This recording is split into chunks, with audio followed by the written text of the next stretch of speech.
Yaramayan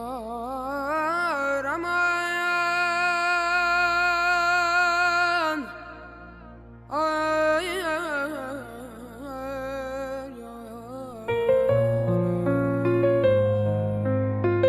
Canımın sevgili məhbub mənim.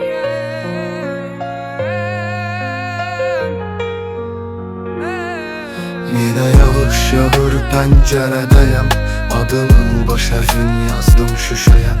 O da mənim kimi həsrətlə baxsın, gözümün qaldığı o dar küçəyə. Yenə danışıram mələklərimlə, biri danış deyir, biri sus deyir. Səni soruşanda diləklərimdən biri olmaz deyir, biri yaz deyir. Uzaqdan uzağa sevmək də varmış, səni ürəyimdə hiss eləyirəm. Şeirlər, mahnılar yenə boyanmış, onları tək sənə vəsf eləyirəm. Adının baş hərfin sildim aynadan,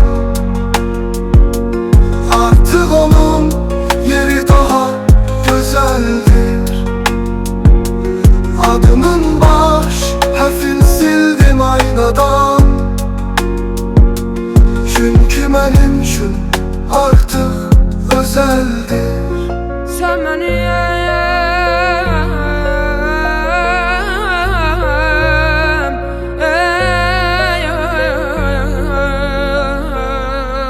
Yenə yağış yağır pəncərədəyəm, adının baş hərfini yazdım şüşəyə.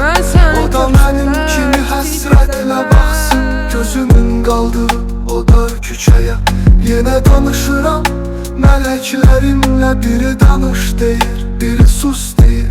Səni soruşanda diləklərimdən biri olmaz deyir, biri yaz deyir. Uzaqdan uzağa sevmək də varmış, səni ürəyimdə hiss eləyirəm. Şeirlər, mahnılar yenə boyanmış, onları tək sənə vəsf eləyirəm. Adının baş hərfini sildim aynadan, artıq onun yeri daha gözəldir.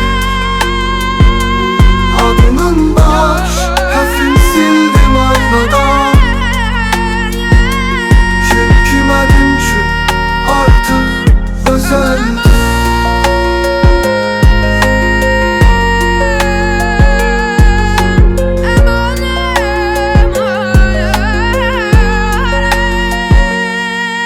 Adının baş hərfini sildim aynadan, artıq onun yeri daha gözəldir. Adının baş hərfini sildim aynadan, çünkü mənim üçün artıq özəldir.